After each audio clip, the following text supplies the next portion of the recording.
YouTube, Facebook, and Tumblr fans, it's time for the review you've all been waiting for. Everyone's been talking about it, everyone's been playing it, and everyone who has played it has been loving every second of it. This, my friends, is Grand Theft Auto 5. And I got the PS3 edition right here, picked it up in midnight release, and made a video of it. It's available on my Facebook, or actually on my YouTube account, under Midnight Vlog 5, the Grand Theft Auto 5 Unwrapping or some shit like that. But to be honest, this is the first Midnight Vlog that I've actually made available to my YouTube audience, my sole YouTube audience. Other than that, you know, Midnight Vlog has been a Facebook exclusive, so if you want to check out the other ones, feel free to like my Facebook and check those out. So basically, I actually just wanted everyone to be able to see this because this is a big deal. I mean, this is Grand Theft Auto 5, the last actual full GTA game that came out was GTA 4 in 2008, and that basically took away everything that San Andreas, GTA San Andreas from 04,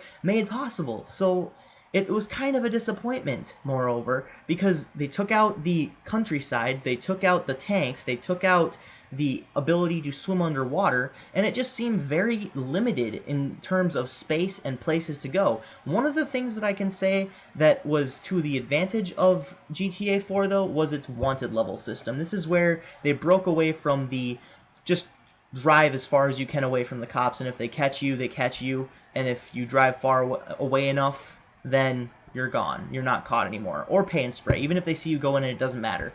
Now, cops actually have a field of vision.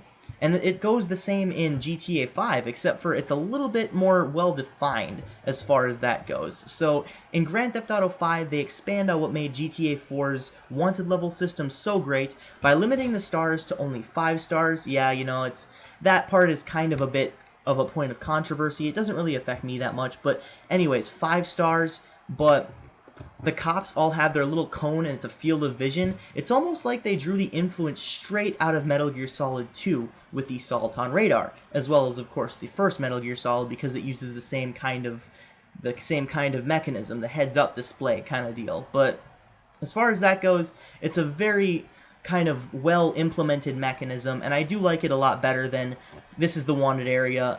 If you're in it, you're caught. So, you know, it's kind of like a field of vision sort of thing, and it works very well. It works flawlessly.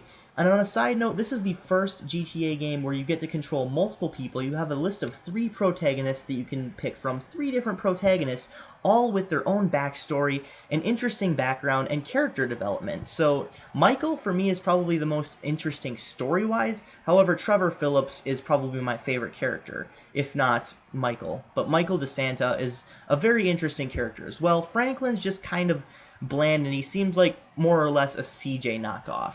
Maybe it gets better as it goes further into the story, but, you know, I've actually made it quite a ways in, so I think it's pretty safe to say what all of these gameplay mechanisms lead up to and all the story goes. So, basically, to get into it, each of these characters have certain personality and character traits that make them who they are, and it's just really neatly implemented, especially with the character development at hand. Michael DeSanta, for example, he was a crook, he was a robber, and now he lives in a witness protection program working for the FIB. So, you know, now he is in a really, really nice house, really upscale, really rich, gets pretty much everything he wants, money-wise, but he's still not happy. He has this wife, he has these kids, and none of them appreciate anything. His wife's cheating on him, his kids hate his guts, and no one wants to spend any time with him. He's kind of an asshole, sure, but I mean, like, they're really hard on him. He can't do anything about it either, otherwise they'll say he has anger issues. So,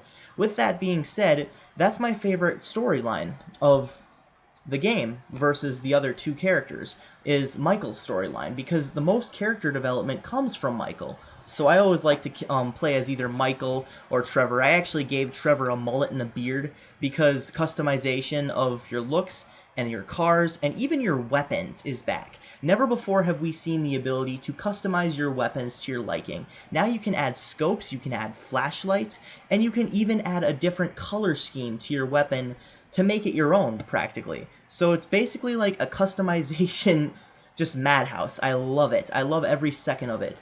Now, with the weapon selection, it's a little bit different this time around because you now have a weapons wheel much like in Assassin's Creed 2 where you had the weapons wheel, you could just scroll into whatever weapon you wanted to select. It's kind of like that, and it's a lot better because you actually get to keep your weapons. If you even if you get arrested, you just lose your ammo. So that would really suck, having to customize all of those weapons all over again.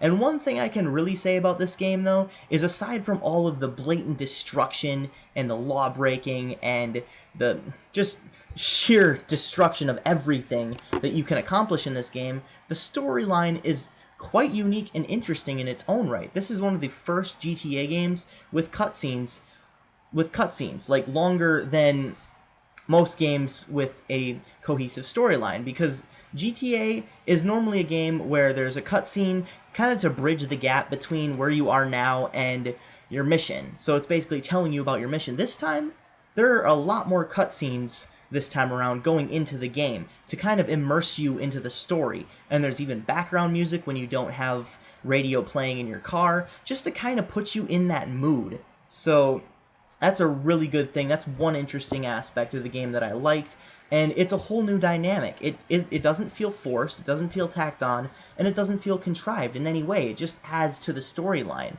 And each and every storyline to these characters is very interesting in its own right. Now, with the radio station, I do have to mention that the radio stations and the soundtrack to this game is kind of lacking. I did like San Andreas and Vice City's soundtrack the best, but that being said, Photographed by Def Leppard, Midnight Strike approves. Love that song. And every time it comes on, I just jam out to it and try to go as fast as possible. And now another thing is you can dive underwater, and the water even feels a lot more realistic. You can even go jet skiing, and as you are jet skiing on this river, on this ocean, moreover, you can actually feel the vibration in the controller every time you hit a wave. I mean, you can go surfing. It's just a bunch of fun, leisurely activities that normally in a game would feel tacked on, but here it just feels right at home. So, one other thing is the countryside. The countryside is very vast. You can fly over it. You can do pretty much whatever you want. And an interesting note is there are animals. There are now animals in this game even. I mean, way to go over the top, Rockstar. I didn't even think animals would ever make an appearance in a GTA game. You can, hunt everything from deer to wolves to, I believe there's like a fox in this game, but there's just a bunch of stuff to explore, destroy, and kill. So that's basically the point of the entire GTA series, but then again, GTA 5 is right where it's at. This is a masterpiece, probably one of the best games all year round, with the exception of The Last of Us, of course, and I'm going to rate this one a 9.7 out of 10. It is almost perfect, but there's just a few minor things, such as the radio station and your health being depleted by half from just basically one shot, so the realism aspect. So there's a few things kind of breaking it off from a perfect 10, but it's up there. Not as good as San Andreas, but in its own right, it is a masterpiece. 9.7 out of 10.